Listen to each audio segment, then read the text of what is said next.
The Kenyan President William Ruto has arrived in US for a meeting with President Joe Biden. Now, he flew for 11 hours and he has arrived in Atlanta airport.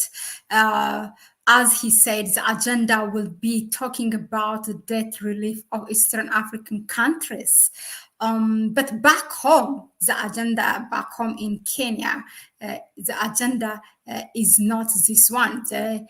He is set on fire for hiring a $1.2 million private jet for his flight to the US.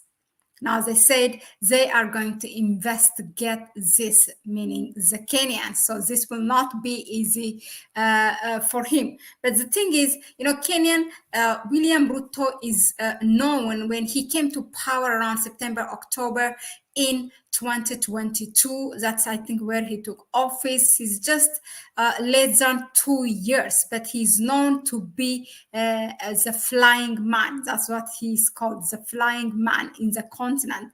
In this less than 2 years, he has flew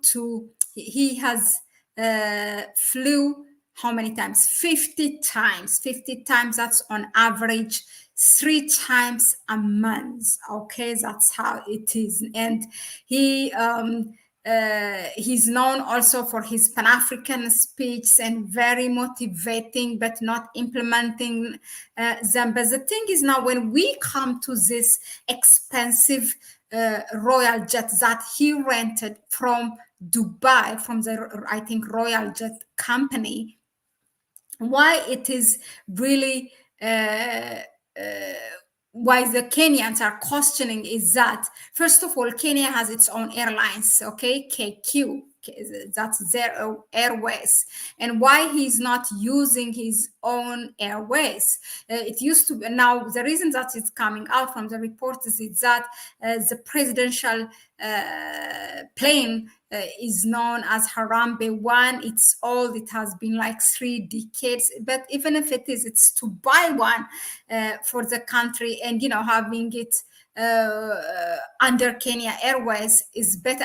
I mean, if it is really that much security threatening this 30 years old plane. Otherwise, to pay $1 million just for one flight, that is taken from Kenyan taxpayers. And the irony is that, he's introducing a policy that will impose additional tax on Kenyans. Now, this will affect the poor ones.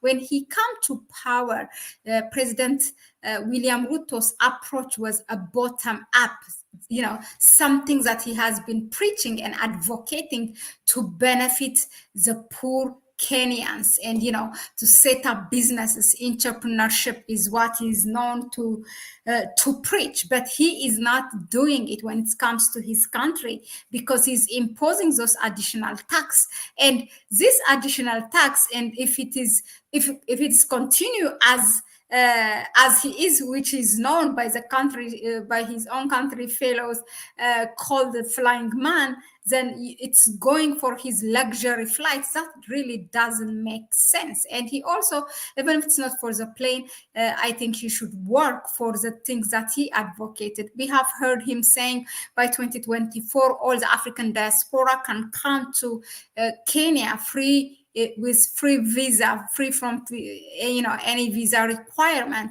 But that didn't happen, and still did not happen. This man talks a lot, but does nothing.